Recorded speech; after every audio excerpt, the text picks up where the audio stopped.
One of the things that our guest today and I have in common is about 17 years ago, Bill Moyers did a special on dying in America. And out of that came many things, but there was a large gathering of leaders and big names in this world, such as they are in San Francisco. And a network called the San Francisco End of Life Network was formed that has been meeting ever since. I hosted it for years, and now others are taking it on, and we're going to do it next week in the city. Well, we describe ourselves as a death-denying culture. It's not my experience, at least not on the level of the individual. The individuals are hungry to talk about this subject. That's my experience. John Underwood, who's maybe inspired the Death Cafe movement, said something about, he said, we have given over this conversation to doctors and nurses, priests and undertakers, and we have absented ourselves from one of the most meaningful conversations of our life, and we need to reclaim it.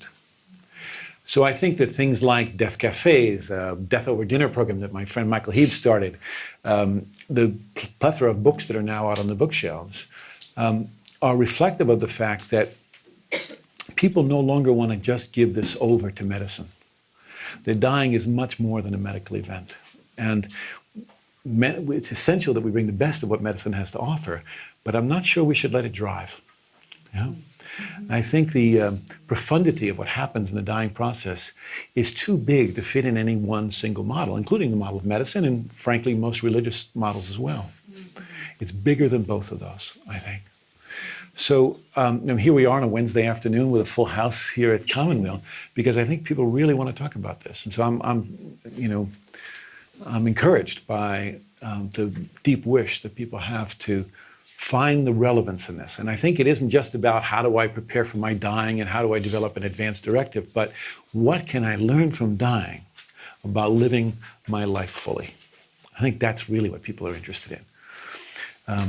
What's the wisdom that death has to offer? And do I need to wait until the time of my dying to find that? I think to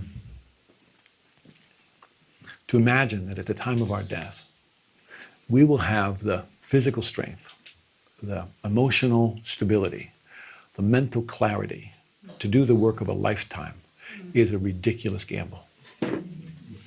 I think the time for that conversation is now, And it isn't all about preparing for some moment at the very end of our life. I think death is with us all the time. I say it's in the marrow of our very experience.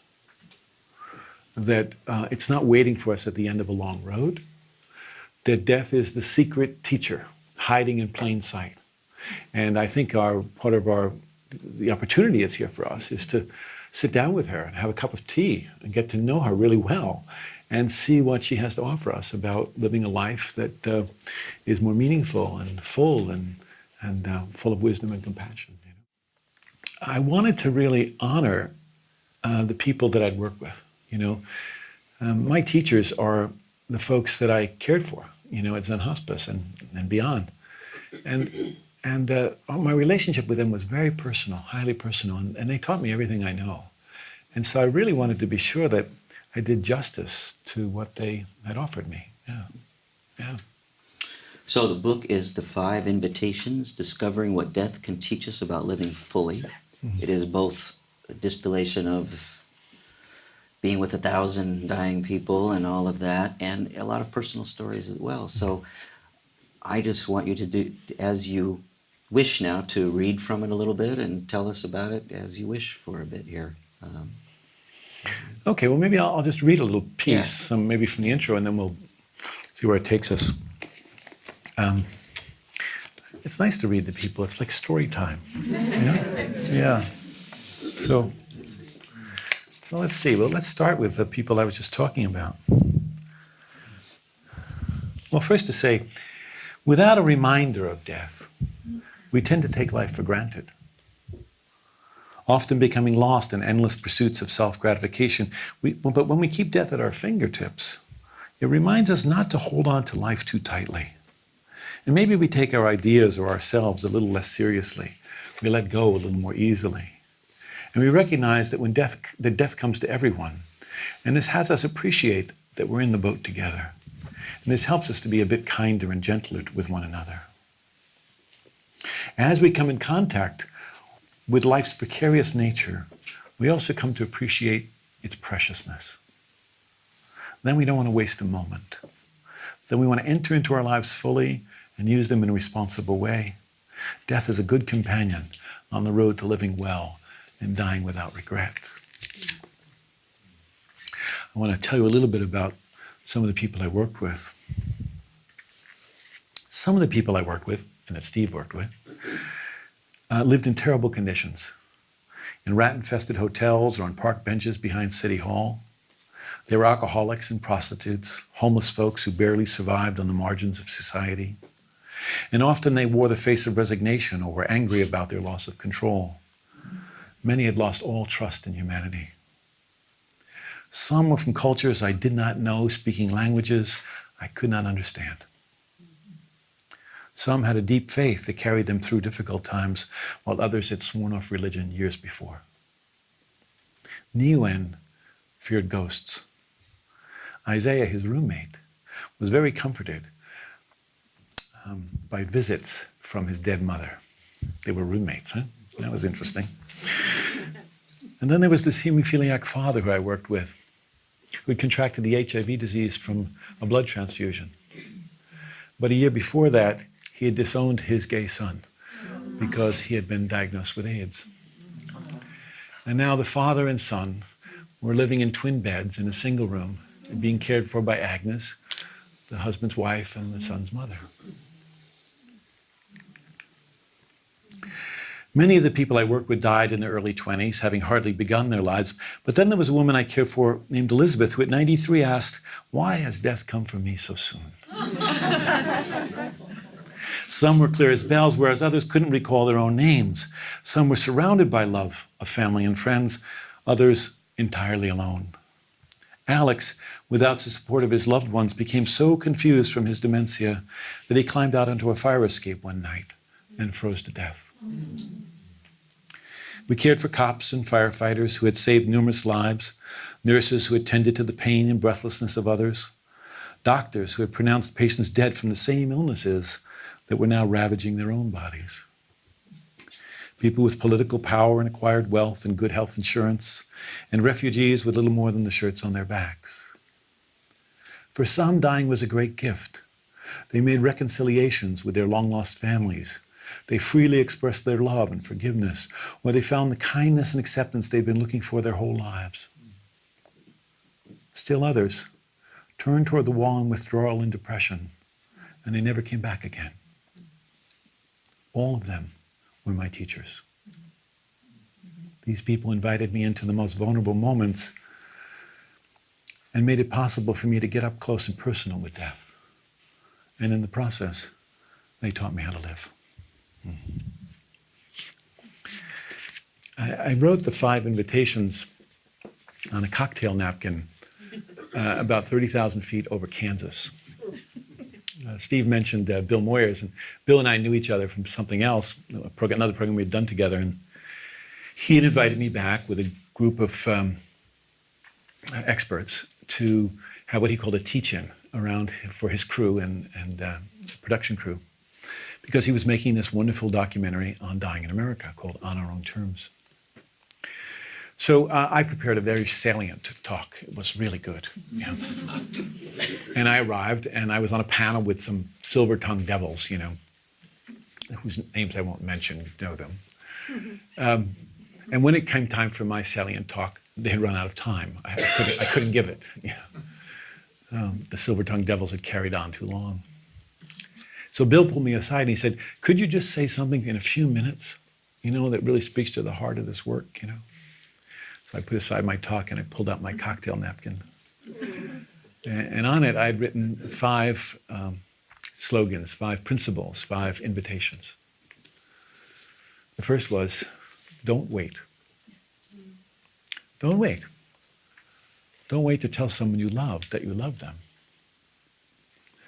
Don't wait until the time of your dying to find out the lessons it has to teach. The second invitation was, welcome everything, push away nothing. Now this sounds good. It would make a great bumper sticker, right? But how do we do that, you know? To welcome everything and push away nothing. This really confronts us. The word welcome confronts our whole notion of judgment and comparing. To welcome everything doesn't mean we have to like what shows up or agree with it.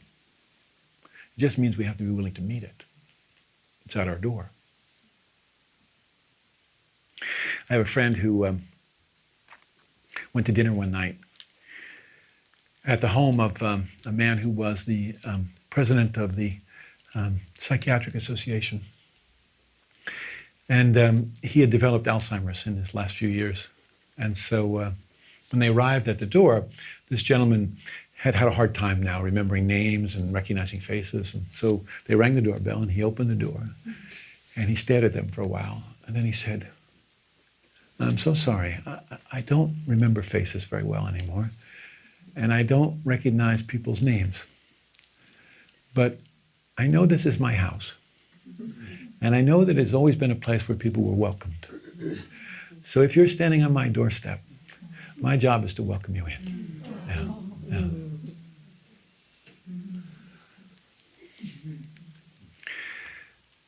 The great African-American writer James Baldwin, some of you have seen this beautiful documentary that's out now, "I Am Not Your Negro." It's a brilliant documentary.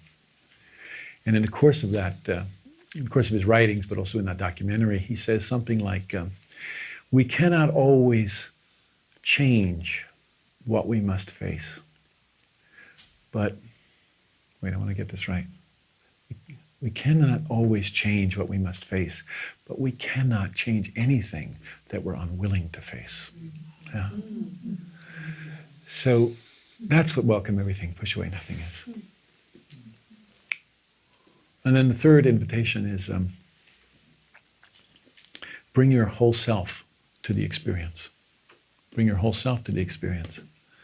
Those of us that are involved in care of people at the end of life or caring for our friends and families, we imagine it's our strength or our expertise that will help. Yeah? And they do. But one of the things that I've noticed in my own work is that my helplessness also serves, and my fear also serves. They serve as meeting places with the people that I'm in contact with. They help me to build an empathetic bridge to their experience.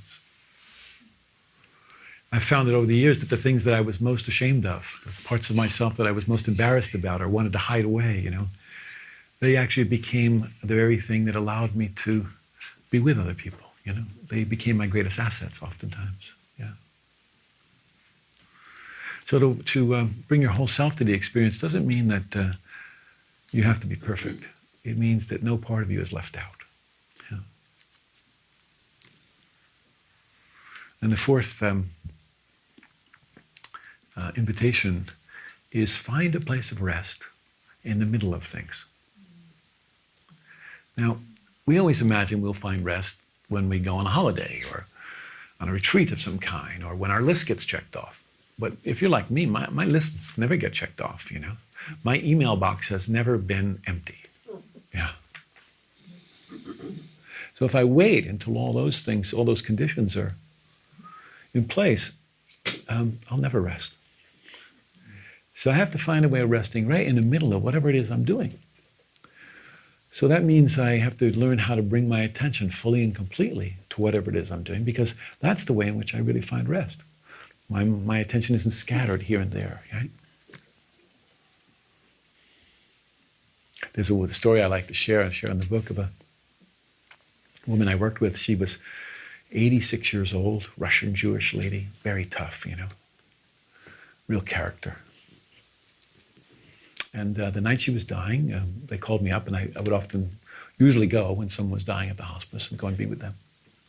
So I walked in the room about 3 a.m. There was Adele sitting on the edge of the bed in her, you know, night clothes, her feet sort of dangling off the edges of the bed. There was a wonderful attendant with her, caring for her beautifully. So I went and sat in the corner, because that's my way. I go sit in the corner, see if anything is needed before you jump in to help. Yeah? So sitting there in the corner, I paid attention, and the attendant, wonderful woman, said to Adele, Adele, you know, we're right here with you. You don't have to be frightened. And Adele turned to her, looked her straight in the face and said, honey, if this was happening to you, you'd be scared. Yeah. So I stayed in the corner.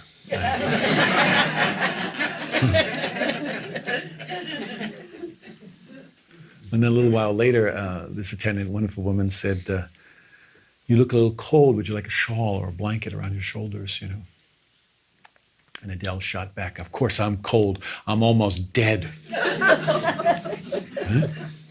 I mean, I hope I have half the tenacity of this woman when I'm done. But I noticed two things as I was sitting there in the room. And the first was that there was struggle. There's often a struggle with dying. Not always, but often. And in this case, the struggle was with the breath. She was having a difficult time breathing. Every inhale struggle, every exhale struggle. And this despite us having made all the right interventions of, morphine and oxygen and all the right things. There's a labor to dying, just like there's a labor to getting born. Yeah. And that should be honored. Yeah. And the second was that she didn't want any nonsense. She didn't want to talk about tunnels of light, or bardos or any of that stuff. She just wanted real relationship, honest to goodness, authentic relationship. So I pulled my chair up really close to her, about as close as I am to you. And I looked her in the eye, and we knew each other for a few months, so I could be very honest with her. And I said, would you like to struggle a little less? That was my first question to her. And she said, yes. I said, okay. I noticed something there, right at the end of the exhale.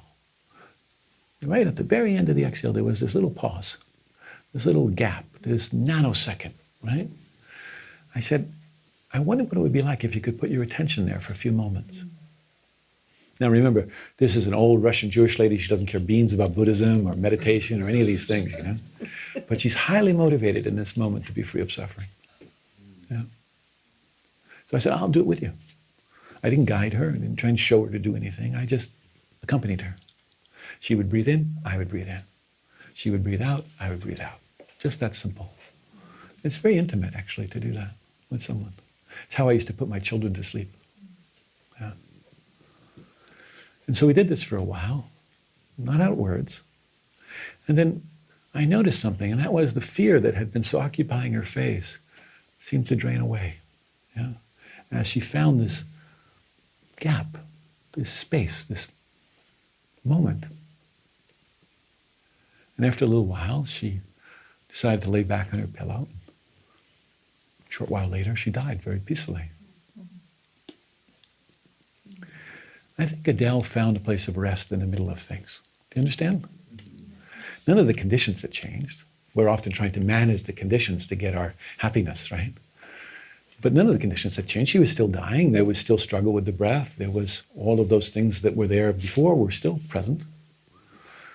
But now the relationship and the way of being with all of that had shifted. Yeah. Yeah. So to find a place of rest in the middle of things isn't about managing the conditions. It's about learning to relax and relate differently to the conditions in which we find ourselves. And then the final of the five is cultivate, don't know, mind. Now, as Steve said, I was the co-founder of the Zen Hospice Project. I felt obliged to put something Zen-like in this list. Cultivate, don't know, mind is one of those funny Zen sayings, that are sort of counterintuitive, And they really meant, those slogans, to kind of shake up our linear way of thinking. And so to cultivate don't know mind, what does that mean? It's not an encouragement to be ignorant. Ignorance is not just not knowing. That's not what ignorance is. Ignorance is actually we know something, but it's the wrong thing. And then we insist on it, Like America first.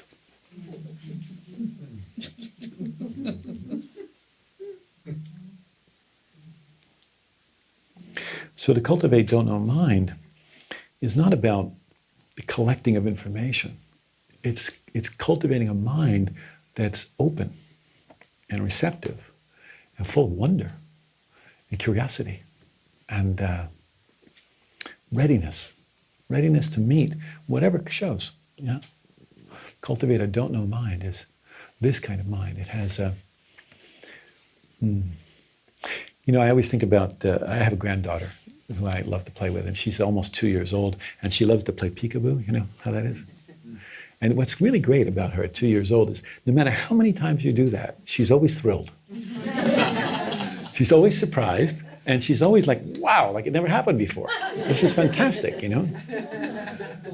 But now, take an adult and throw them a surprise party. Yeah? Usually they walk in the room and say something like, who's responsible for this? So I think a don't know mind is a mind that's flexible and that's fluid, that is characterized by a certain kind of spaciousness that's infused with a deep interest to know. Yeah? Yeah. It has a deep hunger to know what's true. And I don't mean by that the truth, like some religions got the corner market on that, nobody does. But what's true right now, yeah? A few years ago, I was teaching a retreat for docs and nurses on compassion, and in the middle of it, I had a heart attack.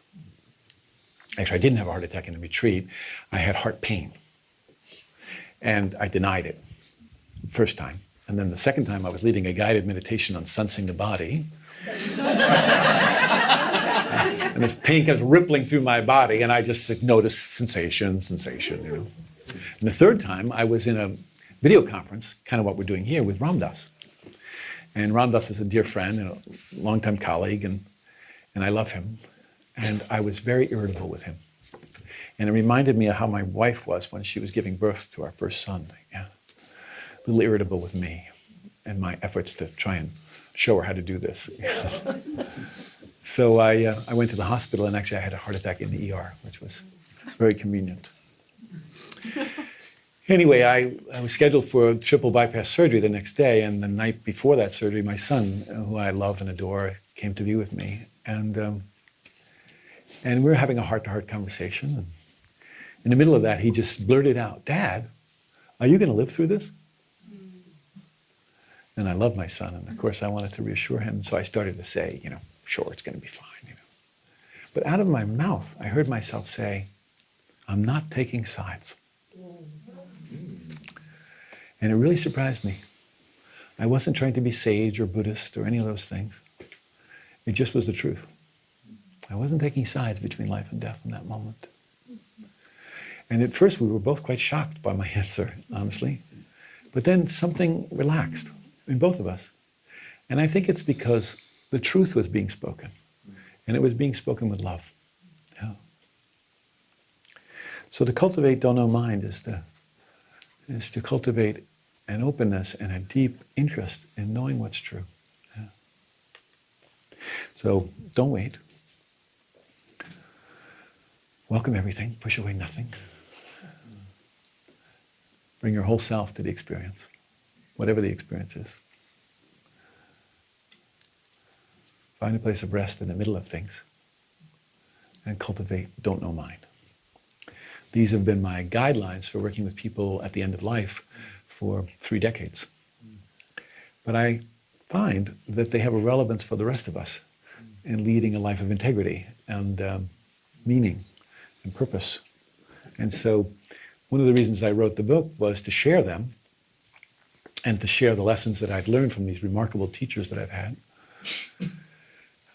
Because frankly, I saw too many people coming to the end of their lives in fear and distress and regret. And while there are remarkable turnarounds that happen on a deathbed, and we can talk about this, that dying is conducive to a certain kind of waking up in our lives. That regular people like all of us sitting here who find some capacity in themselves to face what they imagine would be unbearable and to meet that in extraordinary ways. And often I have found people, regular people with no inner life, no spiritual practice, no, visits to a psychotherapist, finding expanding in such a way that they are no longer limited by the small separate self they've taken themselves to be. And they find themselves to be much more than that. Now, we might say, too late? It is. I would tend to agree. Too late to do that in the last week of your life. But the fact that this happens in the final weeks or days or even moments of one's life, it's not how long it lasts. It's the fact that it exists, that that possibility exists. And it exists then, it exists now. And my encouragement is for us to find our way to that kind of transformation now. Yeah? And not to make that ridiculous gamble that we will find it in those final days or weeks of our lives. Yeah.